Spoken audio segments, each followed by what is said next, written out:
Now it's time for Toker Talk Radio, the voice of the marijuana nation. What are you people? On dope? Where you can toke. I inhale frequently. Or you can talk. I experimented with marijuana and didn't inhale. Or you can toke and talk. 10 federal criminal penalties for possession of up to 1 ounce of marijuana. While we talk about toke on Toker Talk Radio. So, by the way, when it comes to pot, if you're 40 years old, you live in a log cabin in Oregon, you got 12 giant pot plants in your backyard, have a ball. Live from beautiful Portland, Oregon at Rolla J Studios. Hey, this is great. Just not cannabis. Plus your calls live at 971-533-7111. They're walking on their pants with their cap on backwards, listening to Enema Man and Snoopy Poop Dog. What's to keep somebody from getting all potted up on weed and then getting behind the wheel? Gateway theory doesn't work. It's a reality. Holland, is it real? Don't tease me. We're locking up people that take a couple of puffs of marijuana, and the next thing you know, they got 10 years. And now, here's your host, the guru of ganja graphics, the sultan of sativa statistics, and the worst nightmare of a reefer mad prohibitionist. A polite, perspicacious, productive pothead with a propensity for PowerPoint. Radical Russ Belville. All right. Welcome back, Tokers and Tokettes, and you non-toking lovers of liberty. Time for Toker Talk Radio. I'm Radical Russ, coming to you live from beautiful legal Potland, Oregon, on the banks of the Willamette River, 26th floor of the Ardea Condominium Complex. Yeah, I hope you're having a good day today. I hope everyone out there is having a good day today. I hope people that have a birthday today are having a good day today as well. Happy birthday.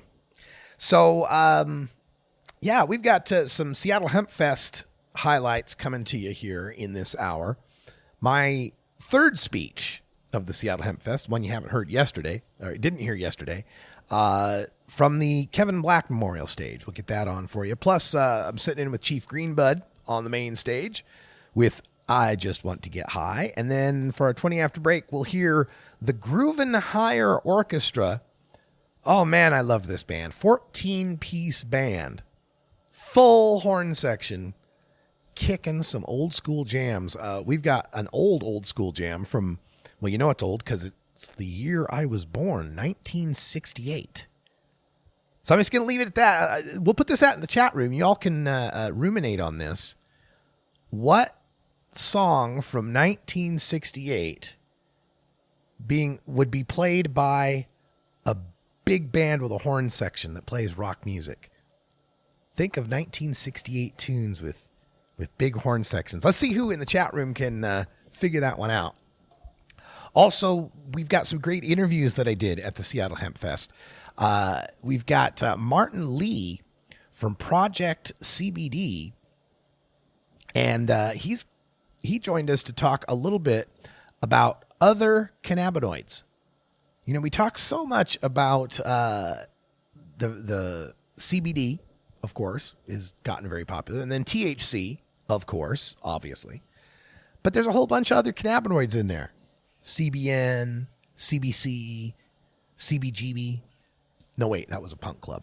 But there's a lot of other cannabinoids in there, and Martin Lee is one of the guys who knows a whole lot about them, so we're going to hear from him at past. And then to close out the hour, we got an interview with Alison Draisin, CEO of Etaluz.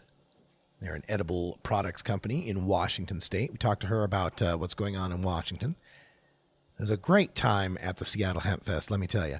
And for those of you who just joined us or joined us a little later, we broke news earlier at the beginning of the show about a decision out of the 10th Circuit U.S. Court of Appeals that decided that you could not pull over someone with a Colorado license plate in Kansas just because they have a Colorado license plate. So that's a good decision for people driving out of Colorado. Now, it's one of those situations, though, where you have to go, yeah, so all this really means is it teaches the cops to come up with a better reason.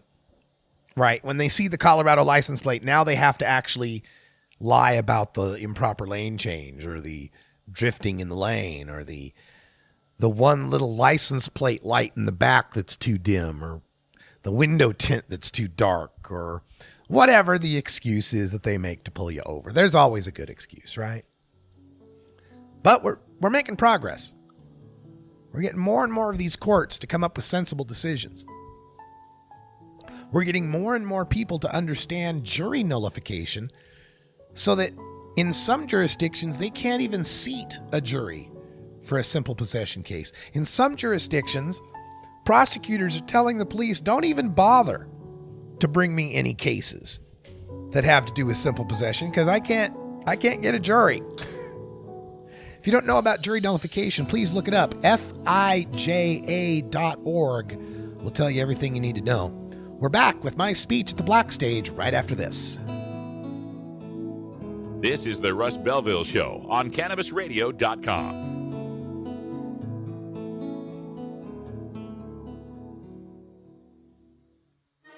Legal to listen to all over the world. We're just not sure about France. CannabisRadio.com. Play as Ted Growing, expelled botany sophomore and the biggest grower in town, only on Weed Firm Replanted. Available on the App Store and Google Play. It's a lot of work being the biggest grower in town. Maintaining a room full of plants while dealing with a slew of eccentric customers, from a hardcore partier to the curious neighbor next door. Is anybody home? Help me expand my bud business by unlocking new strains, customizing my grow room, and completing challenges that you can't get enough of. Grow your empire so big you can see it from space. Low on funds? Don't worry. Weed Firm Replanted is free to download. Download Weed Firm Replanted for free on the App Store and Google Play today. Get growing, Mr. Growing. Tommy Chong Show on Cannabis Radio. You know, about this podcast, what I really want to do from now on is to solve world problems. I feel like my job is to calm everybody down and focus on how we can save this planet. The Tommy Chong Podcast, only on CannabisRadio.com. Welcome to my world. You're not high. You're listening to the Russ Belville Show on CannabisRadio.com. They're bringing drugs. They're bringing crime. They're rapists. And some, I assume, are good people. Okay. Maybe you're high, too. Hey everybody, it's Radical Russ here from 420 Radio, inviting you to be like me and get your ink done at Lucky Horseshoe Tattoo, Fort Worth's most female-friendly, clean, sterile, awesome tattoo shop. Thomas and his crew are true artists who can design you a custom piece or use a design you bring in. Lucky Horseshoe Tattoo also offers all styles of tattooing as well as piercings and all-around fun. In the DFW area, stop by Lucky Horseshoe Tattoo and tell them Radical Russ sent you. Trust me, it'll feel awesome.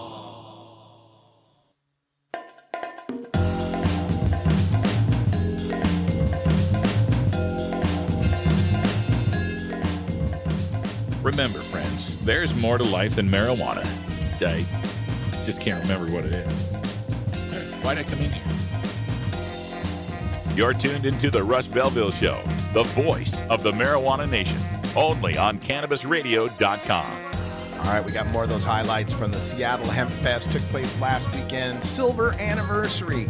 And if you want to go sometime in the future, you better make a donation. Seattle Hempfest needs you. Visit hempfest.org or gofundme.com/keephempfestalive. I've been fortunate to speak at Hempfest for the past 10 years. I had 3 speaking slots this year. We played 2 of my speeches yesterday.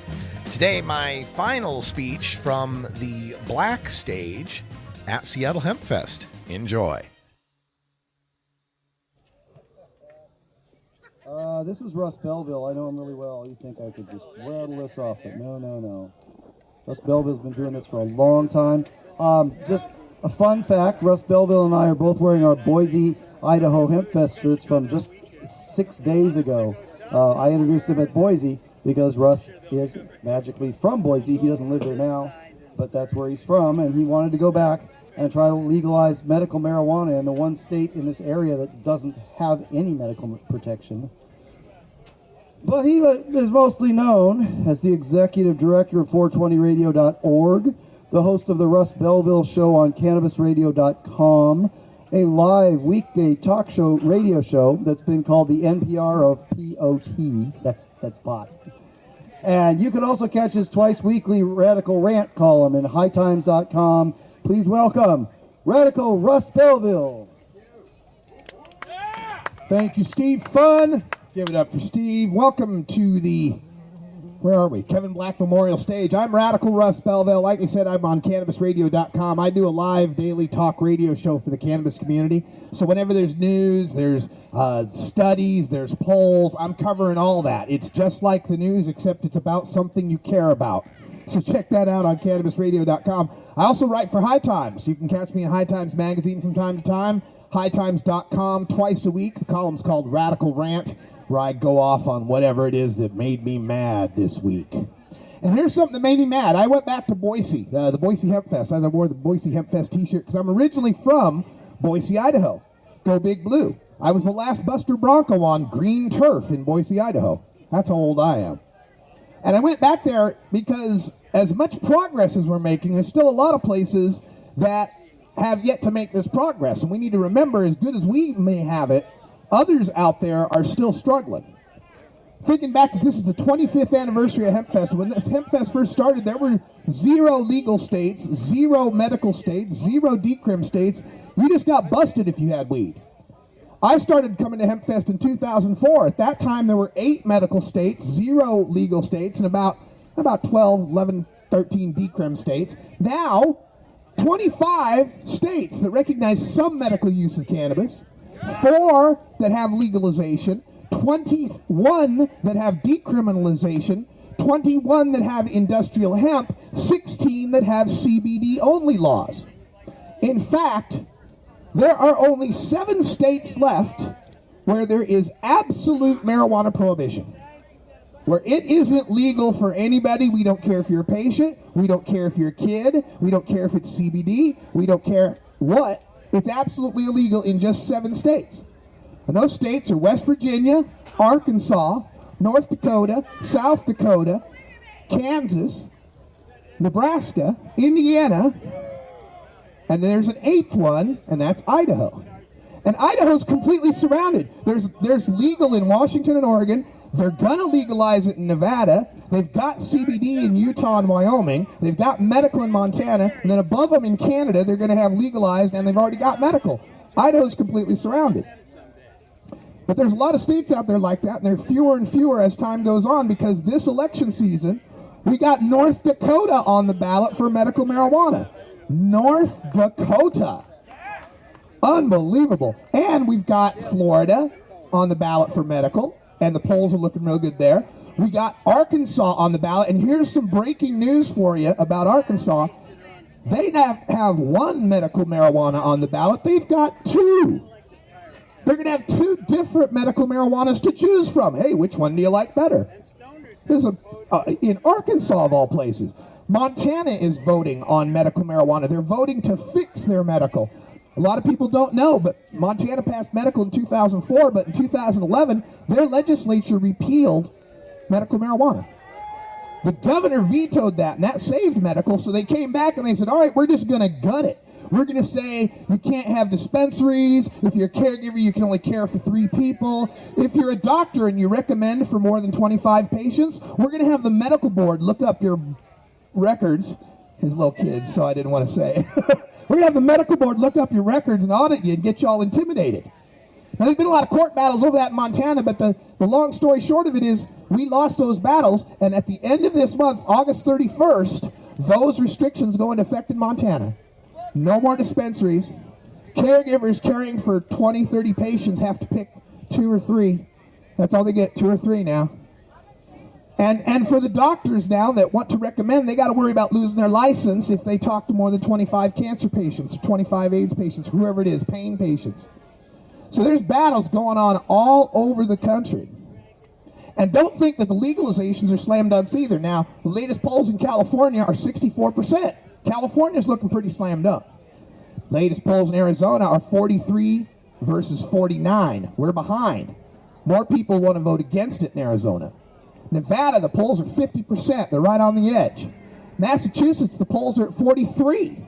Looking like it's not going to pass there. Maine's looking pretty good at 58%. So none of these are slam dunks. We got to keep going, and we got to keep fighting. So no matter what you got here, understand there's also problems happening all over the country. And you can do something about it by getting involved. You can contribute to national organizations. There's plenty of them. They're all over Hempfest to talk to. You can also give to Hempfest itself. How many people are here ever donated in the Hempfest bucket? Yeah, that's good. That's good to hear, because what happens is they estimate for how many people they get in here, they only get like less than $1 per person. It's like pennies, cents that they get per person. Man, it ought to be $5-10 a person, really. Where are you going to find so many great bands and so many great vendors and smoke weed out here on the grass? So on your way out, 2 things. Pick up a piece of garbage and donate in the bins. And get involved. Hempfest.org, normal.org, SSDP, Students for Sensible Drug Policy, Women Grow. There's the Women Grow that's happening all over. There's all sorts of patient groups you can get involved in. The number one thing is showing up, because the first 3 letters of activism are ACT, A-C-T. You got to do something about it. And you can make a difference. We already have. We've already changed our laws, some good, some bad, but we've made changes and we're moving forward. I'm Radical Russ from CannabisRadio.com. You can also check me out on HighTimes.com, Radical Rant column. Thanks for letting me educate just a little bit, and have yourselves a wonderful Silver Anniversary Hempfest.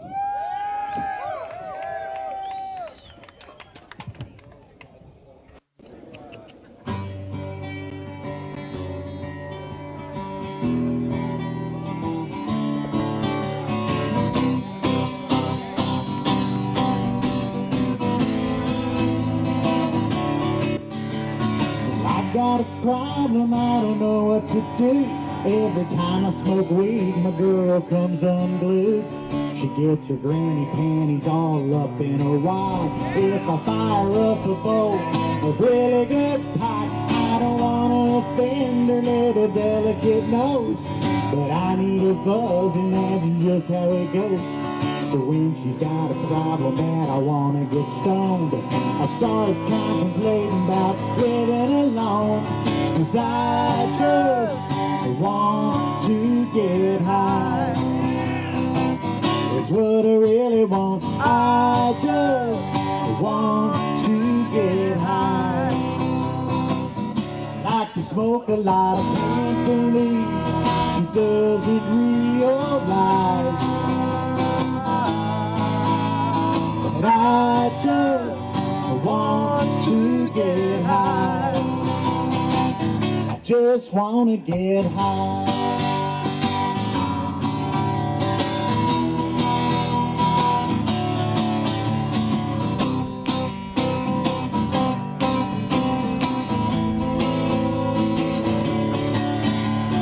I've got a question and I need to know. It may sound kind of funny, but here I go. How did I end up with a girl that doesn't like to get baked? It's like putting dill pickles on your birthday cake. I guess it's time for me to make a choice. Do I quit smoking weed? Just put up with her noise. A little bit of bitching beats being alone, and I can handle anything as long as I'm stoned. 'Cause I just want to get high. It's what I really want. I just want to get high. I like to smoke a lot, I can't believe she doesn't realize.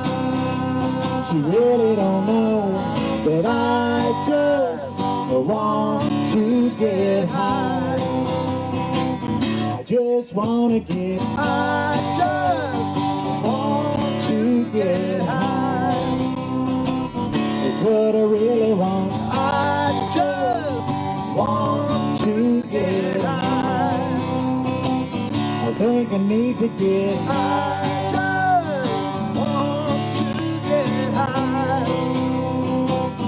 I just wanna get high. You guys just wanna get high? Hell yeah!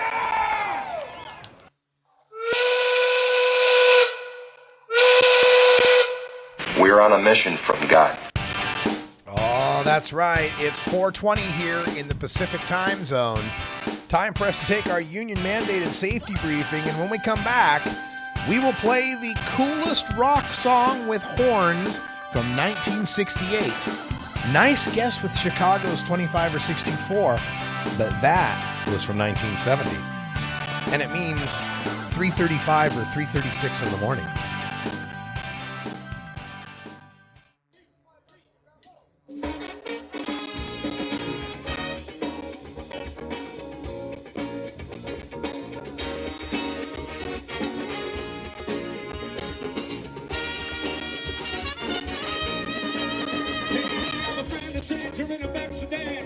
Inside my car, I was shopping some love of a man, looking to the nearest star. How you feel, baby? I'll take you anywhere you wanna go. How you feel when I go? I don't you know that I love you and I need you and I got your head up by my side. Thank God in heaven, you know I love you, child.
And I love you and I need you.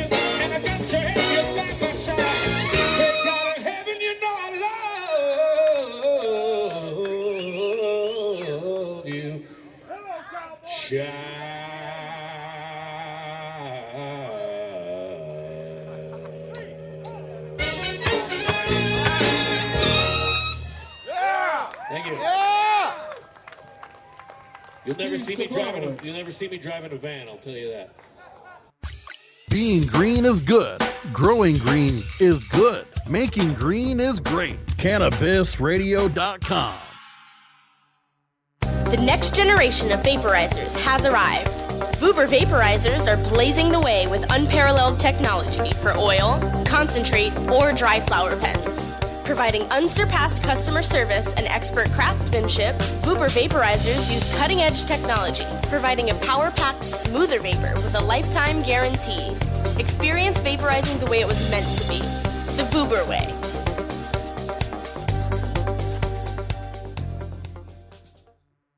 You're not high. You're listening to the Russ Belville Show on CannabisRadio.com.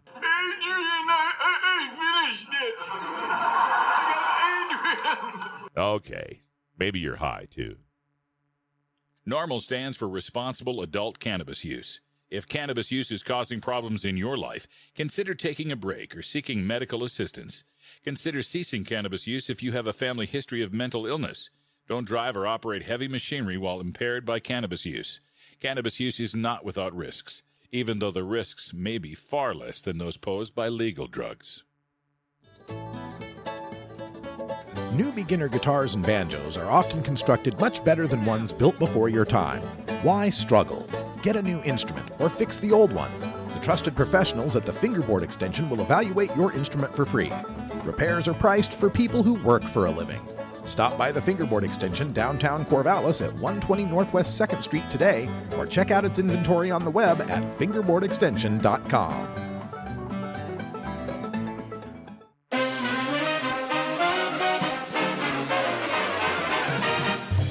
Warning, hits taken on this show are larger than they appear. Do not try this at home. These people are professionals. Or at least they pay me to say that. This is the Russ Belville Show on CannabisRadio.com. Welcome back, everyone. 25 after the hour, and we continue our look back at the 25th anniversary Seattle Hempfest that took place just this last weekend in Seattle, Washington. I got to hang out backstage most of the time and just visit with all the experts and activists and industry leaders as they made their way through. Friend of the show, Martin A. Lee, was available backstage. He's with Project CBD and interviews and covers the science of cannabinoids like no other. Welcome back, tokers and tokettes and non-toking lovers of liberty. Radical Russ here, backstage at the Seattle Hempfest, the main stage area, and we're joined by one of the leading experts out there on cannabinoids, CBDs, and more. Martin Lee is with us. Hello, Martin. Gosh, I think that you overstate about the experts. There are experts out there. We try to report about them. Yes, we yes. aren't doing that. There is amazing science, amazing therapeutics happening. It's an amazing experiment embodied by Spirit of the Hempfest. Been so important to the community. And I think one key aspect of cannabis as a healing plant is it's a community building botanical. Yes, absolutely. And that's a very important aspect of its healing properties that I think are kind of maybe overlooked, not discussed, taken for granted. Yeah. But Hempfest brings it out for me. You don't see Lavender Fest. You know, we have it. Although nothing against any of the Nothing other against plants. lavender, though. We're not going to be chauvinistic about any plants. Plant chauvinists. We can't be that way, no. So there's been so many developments as of late with respect to the scheduling of cannabis itself, the DEA denying the rescheduling. And what's your take on that? What do you think? You know, it never ceases to amaze how the federal government can choose to act in such a self-embarrassing way. I mean, what a pitiful, embarrassing display of public policy and ethics or anything. I mean, if they would keep doing this, on the one hand, it's not going on for so long anyway, so it's not like anything changed the next day after they did. It seems that, they're looking at this whole phenomenon. This is an amazing phenomenon, this pro-cannabis cultural shift that we're still not seeing the peak of yet. Yeah. And the federal government is dealing with this too, trying to figure out. It seems to me from what they're doing is, tax and regulate rec and keep medical for the big pharma and the FDA. That would be the impulse. That would be that kind of So, and it seems what the recent decisions, including the decision to allegedly let up a little bit in terms of the number of places that can grow cannabis and it could be a source for research. It seems that sort of everything to enable big pharma. That's what FDA does. Yeah. Yeah. Not surprising. You could see it coming from a mile away, and so the question is, how are we going to respond as a community? Because there's been a lot of really interesting and important therapeutic research, experimentation, and success that's real, and that deserves to continue. This has been the fourth straight petition that has tried to do some sort of rescheduling. Every time there's a petition, it takes 5, 6, 9 years before the government responds to it. We get the same response every time. Hillary Clinton's promising. She says, well, I'll get in, it'll be scheduled too. Really? Is there anything that changes depending on administrations, or is it just the system itself isn't designed for plants? I think all of the above. I think it's complicated. I think it's just that I think they don't.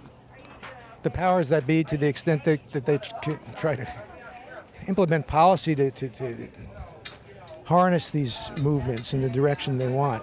This is a massive social movement we're talking about. This is not something typically that the federal government has to deal with. This is an unusual phenomenon. It has its root in the 1960s. It's more complex than that, but for sure. And this has succeeded as a huge social phenomenon, the medical marijuana / just good old marijuana. It's amazing when you think about it. How much of the cannabis culture would you attribute to the fact we had to be clandestine, had to be outlaw, versus how much of it is inherent in the plant and the way it brings people together? And the corollary of that would be, as we legalize, does part of the cannabis culture disappear? It's very paradoxical and complex, and it's everything about this plant, at least the way it expresses itself in history, seems to be like that. It's whatever you expect, the opposite is very possible. Whether you're drug warriors thinking you're pouring money into researching how marijuana harms the brain, as the Reagan administration did, pouring millions of dollars into that, and lo and behold, what you end up doing is fostering the discovery of the endocannabinoid system, which explains why marijuana protects the brain. Yeah. Which really provides the scientific underpinning for that.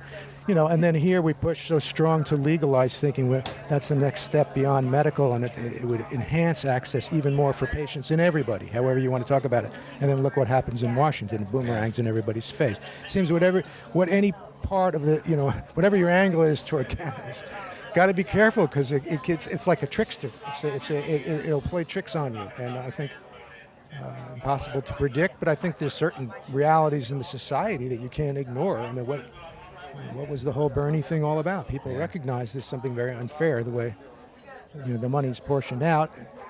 It's obviously a big issue now. We're going into possible legalization for adult use in California, and that's not a game changer. It's almost like a game ender, maybe. But that's huge one way or another. Big money coming in is going to mean big changes. There's no question about that. Again, you could see it a mile. You could telegraph. It's not like, gee, I'm surprised. So, well, what are we doing? I mean, I'm not trying to suggest I know something or I'm doing something somebody else should be doing or isn't doing. But I'm just saying, as a community.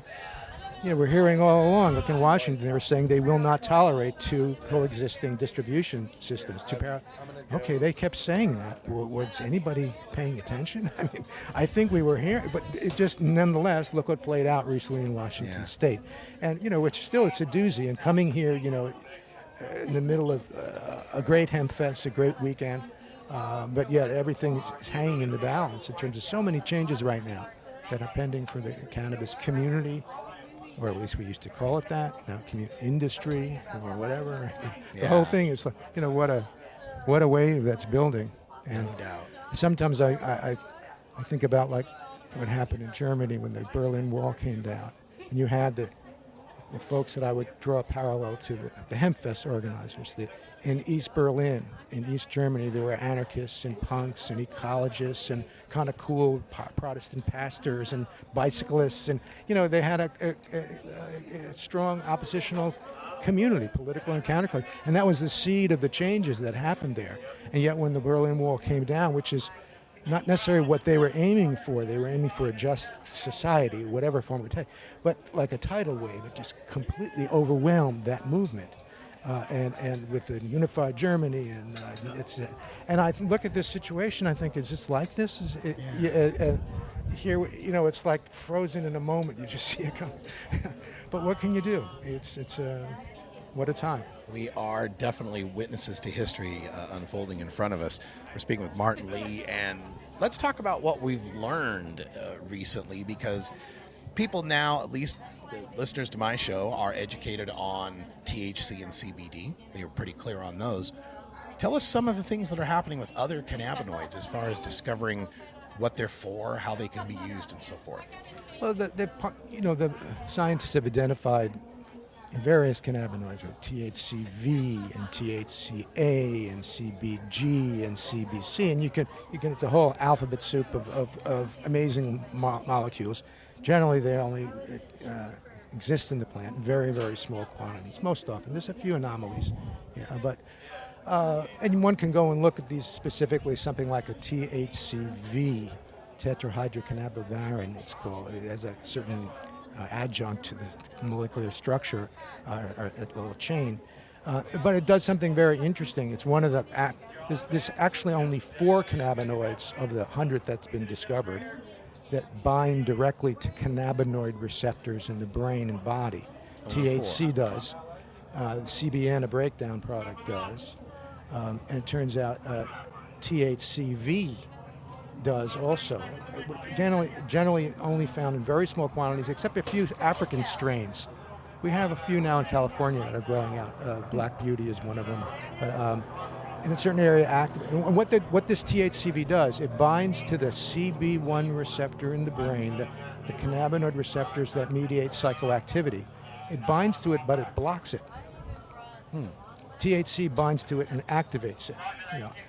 But at the same time, THCV also hits this other cannabinoid receptor. There's two cannabinoid receptor systems in the body that have been identified clearly, CB1, CB2, CB1 in the brain, mainly CB2 in the periphery. Well, THCV and THC both bind to this CB2 receptor in the periphery, which is tremendous therapeutic implications for any kind of inflammatory autoimmune condition, all kinds of metabolic disorders. Really important when you can modulate that receptor. And both THC and THCV turn it on. They both do.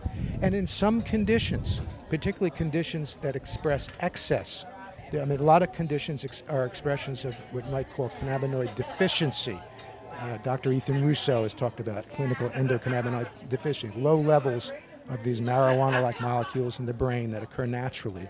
If you have low levels of them, it's associated with predilection to PTSD, to clinical depression, to all kinds of conditions. So rooted in this deficiency, hence if you smoke some weed, you boost the signaling of these receptors, and it's curative.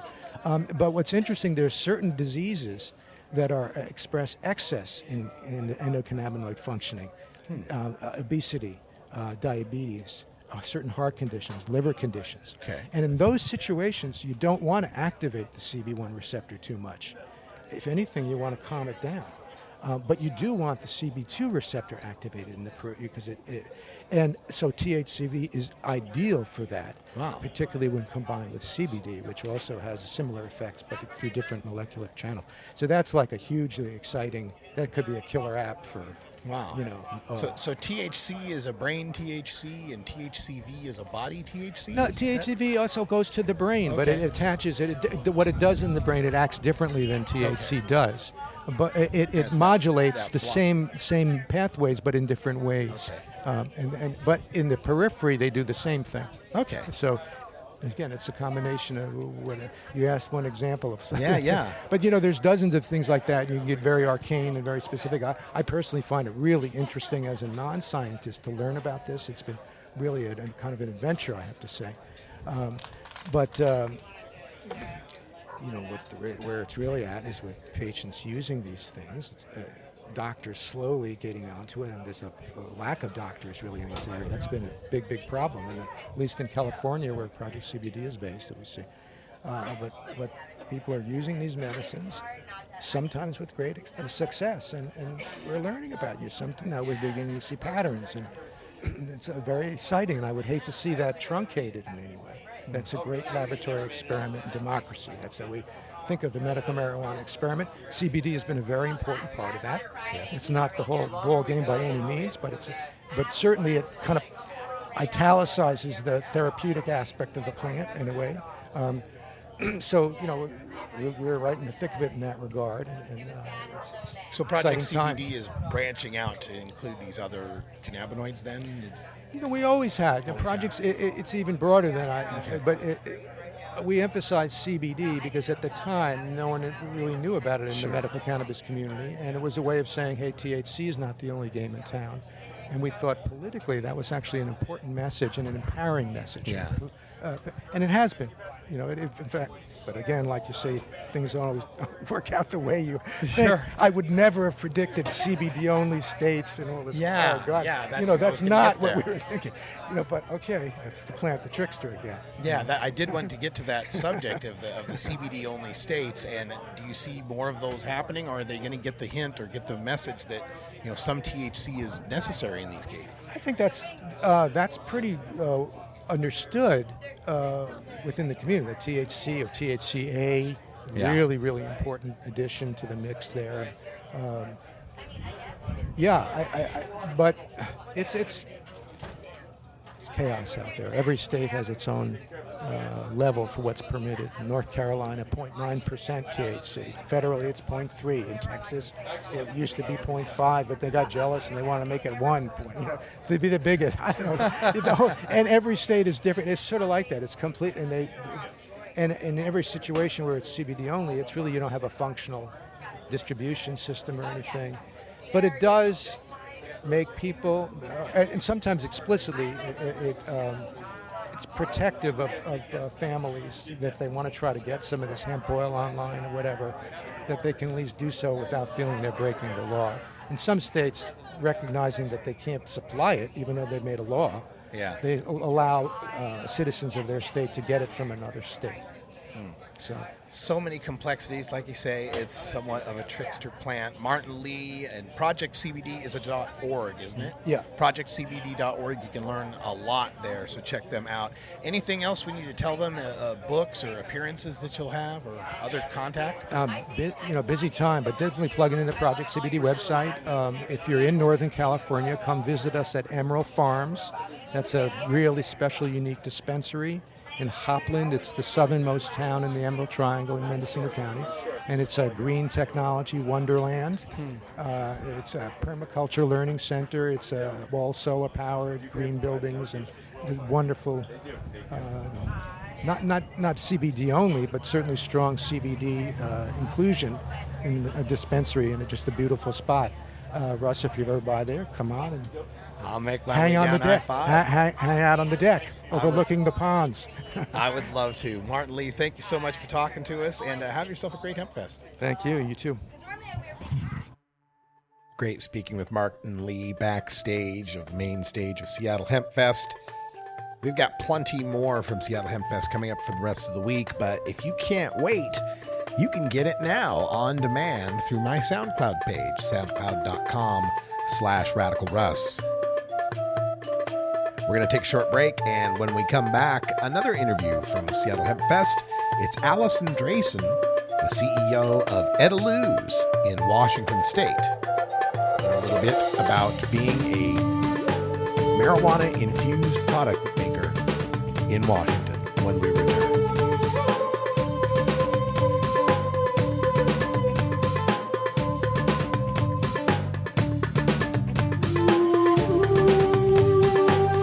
This is the Russ Belville Show on CannabisRadio.com.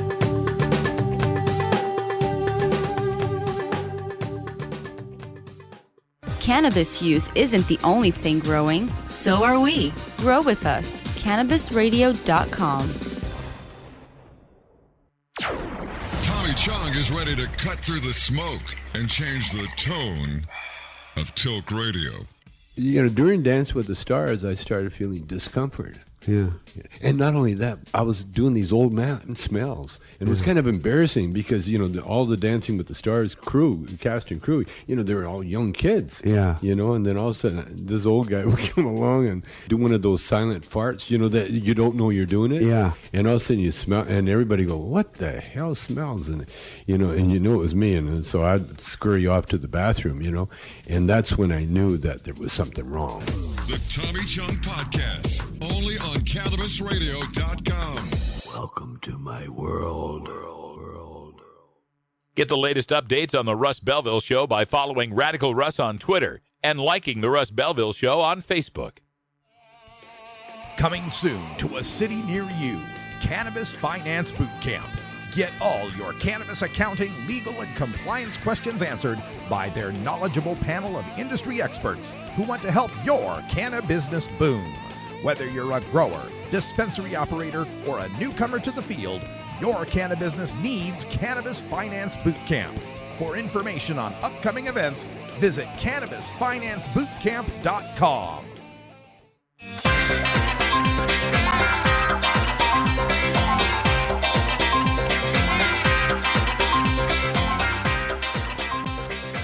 Yarr, thar be pirates here. Har, har, har, har, har. You're tuned into the Russ Belville Show, the voice of the marijuana nation, only on CannabisRadio.com. All right, welcome back, everyone. We're going into our final segment here on the show. Alison Draisin from Edeluz. We interviewed her backstage at the Seattle Hempfest. Before we let you go, though, a reminder, we've got our Hemp Day with Doug Fine tomorrow. We'll also play an interview with Joy Beckerman, one of the leading hemp experts in Washington State. On Thursday, Cops Say Legalize Drugs, we've got Teresa Smallwood, a former prosecutor. And on Friday, Maya Elizabeth from Whoopi and Maya joins us on the show. But now let's go to Alison Draisin backstage at the Seattle Hempfest. Welcome back, Tokers and Tokettes. Radical Russ here backstage at the Seattle Hempfest, the 25th anniversary, backstage at Main Stage, and we just had the 420 break, and everybody's feeling irie. Joining me back here, we've got Alison Draisin. She's with Edeluz, and you're the CEO, correct? I am. Fantastic. So tell us what Edeluz is all about. Edeluz started as a medical cannabis edible company about 2010. And we were very conscious of our ingredients and of our starting product and using labels that are FDA. You know, we really wanted to. We were one of the first to stand out with our FDA required labels. And so now we are in a limbo situation now because medical is over in Washington State, and so we are looking to partner up with the current processor to get our edibles on the recreational market.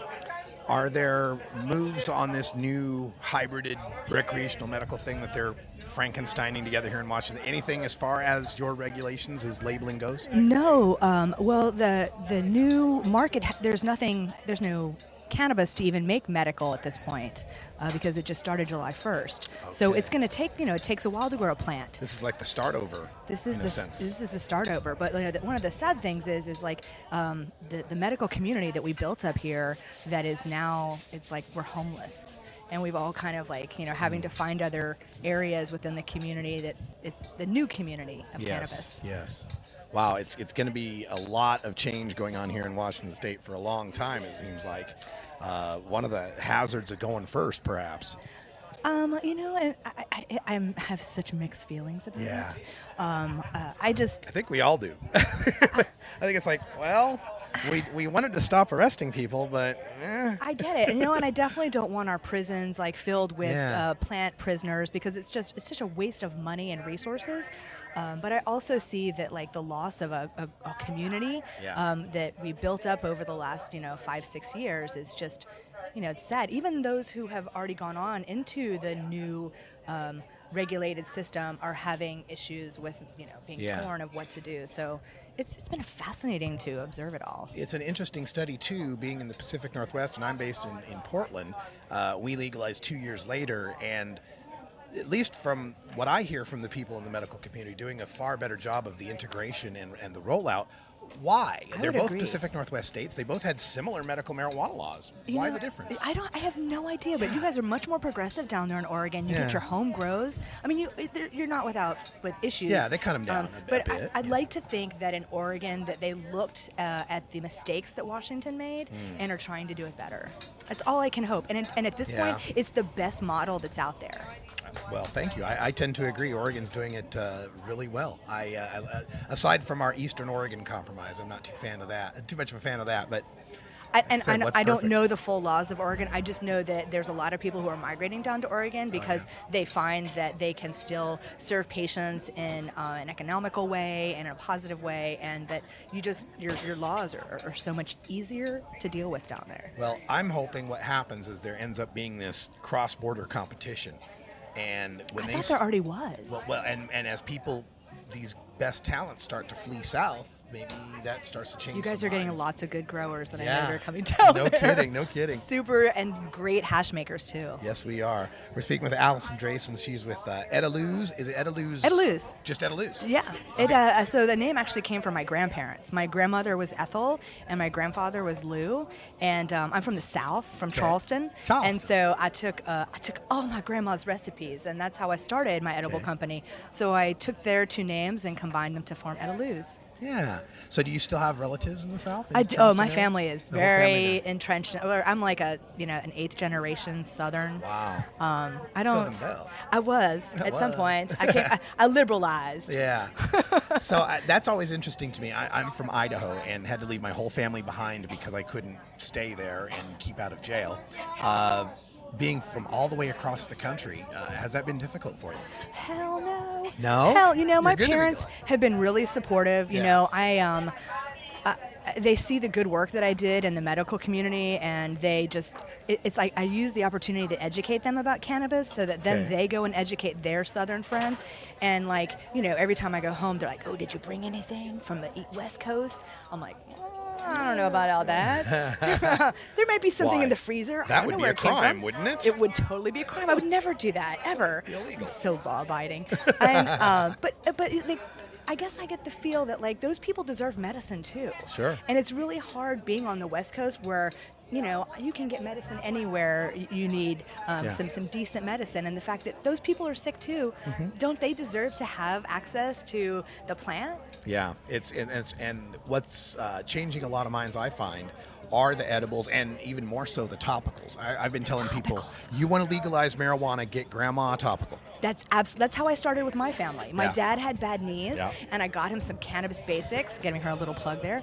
And he's like, oh my God, it works. And now he'll be like, send me some more of that shit. Yeah. Because it's CBD, so it's very low THC, and it's a Haba product that can be shipped across the country. There you go. I got the chance to catch Representative Dana Rohrabacher at the Capitol when he admitted to his use of a topical. And the follow-up on that is that he has reported numbers of his colleagues, he won't say who, but numbers of his colleagues in the House who are now asking about, well, hey, tell me about this topical thing. I actually work with a lot of ex-NFL players because I've met them through High Times, and so I help them find topicals that are helpful for their aches and pains post, football. Is that with Gridiron Cannabis? No. Oh, no. just It's just in general. I've met them through private means, and they don't want to get involved in actual cannabis because of their endorsements, but they want the pain relief that cannabis can offer them in a topical. Topicals are super hot. Yeah. I think that they are definitely going to be the way of getting more people open to the idea of the plant. Yeah, absolutely.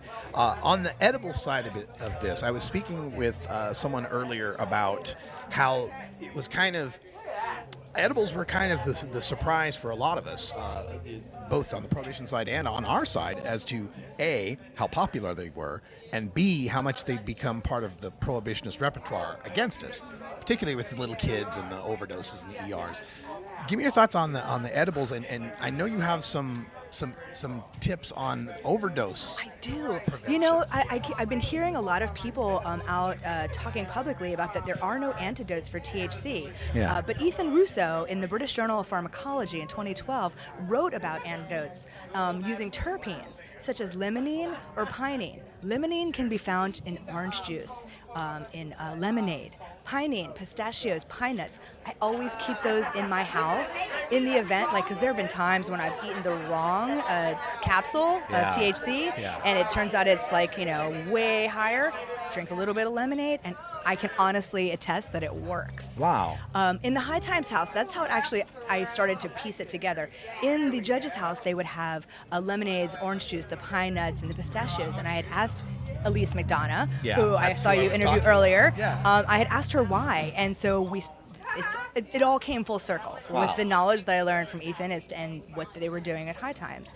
So I always recommend to people, if they get too uncomfortable, whether it be with concentrates or edibles or even just smoking flower, keep those things handy. Everyone has. You can go to the corner store and make sure you have orange juice. Sure. And the only other remedy I'd heard like this was peppercorns.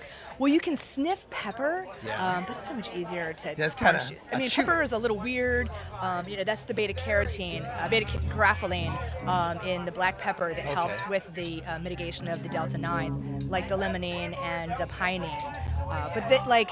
More people need to know that there are antidotes, and I feel that especially in areas where the prohibition is strong, if they knew that there were some tools that they can use, if their kid gets a hold of cannabis somehow, these are easy home remedies. Yeah.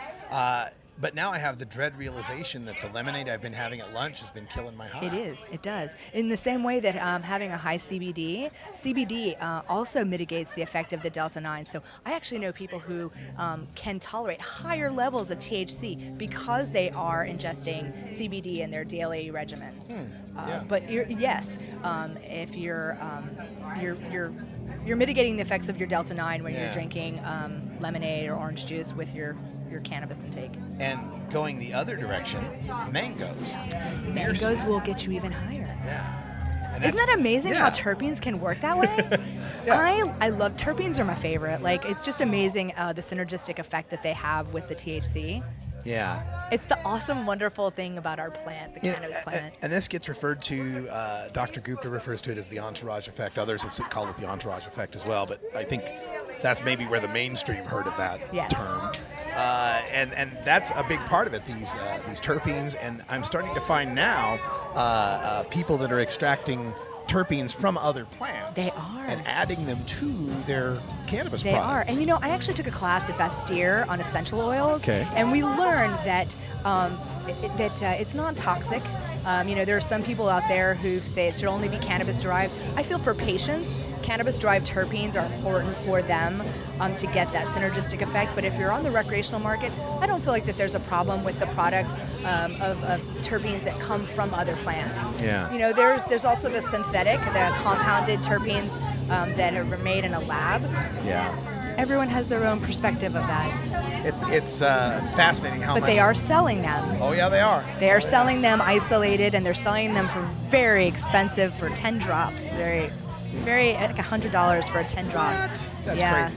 All right, Alison Draisin, CEO of Edeluz, give out some contact information, any of the other online or plugs. You can find me on Instagram at Edeluz, and you can find me on Facebook at Edeluz, or you can hook up with us at edeluz@gmail, and that's ETTALEWS @gmail, or on Instagram and Facebook. Thank you. Lou like Alcindor, not like Abbott. There's my incredibly dated references. Thank you so much. This has been fun. Thank you, Alison. And we're going back to Seattle Hempfest because this weed ain't going to smoke itself. Well, we had a great time at Seattle Hempfest. And folks, before we leave you today, we opened up the show with breaking news out of the 10th Circuit Court of Appeals. We give you some more breaking news out of the 10th Circuit, at least from that area. Oklahoma Secretary of State has certified that they have collected enough signatures to put medical marijuana on the ballot in Oklahoma. That's right. This year we'll be reporting on medical marijuana votes in Oklahoma and North Dakota. Somebody better check the thermostat in hell. That's all the time we got for today. Thanks for joining us. Join us again the rest of this week at 3 p.m. Pacific Time, 6 p.m. Eastern for the Russ Belville Show, the NPR of POT. For everyone here at CannabisRadio.com, I'm Radical Russ. Thanks for joining us, and until next time, take care of each other, tokers. This is the Russ Belville Show. The Russ Belville Show is blogging and podcasting daily at RadicalRuss.com. You take a seed, you plant it, you grow it, you dry it, you roll it, you smoke it. You take a seed, you plant it, you grow